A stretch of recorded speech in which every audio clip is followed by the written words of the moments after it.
अब होली में खाला कुरकुरे कौन रे खोलब न रहत नि दूरे न तो डाल देब पूरे खोलब न रहत नि दूरे न तो डाल देब पूरे आ गइल होली रंग द चोली आ गइल होली रंग द चोली अब होली में खाला कुरकुरे बोल रे खोलब न रहत नि दूरे न तो डाल देब पूरे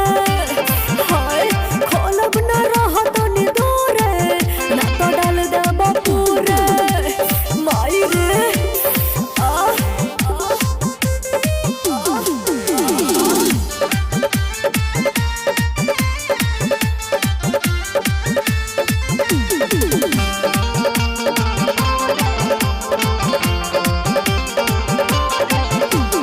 धीरे धीरे डालब खोल के वाड़ी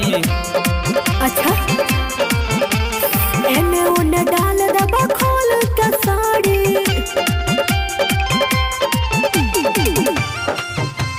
अरे सफा उहे बड़ा का धीरे धीरे डालब खोल के वाड़ी एने ओने डाल दबा खोल के साड़ी आ गइल होली रंग द चोली आ गइल होली रंग द चोली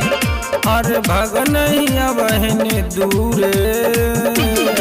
रे खोलब न रहत नि दूरे न तो डाल देब पूरे खोलब न रहत नि दूरे न तो डाल देब पूरे माई रे का कही हाय दैया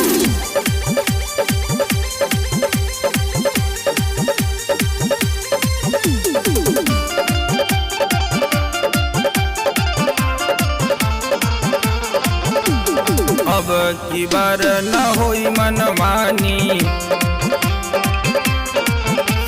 लहे लहे डाल रंग बतानी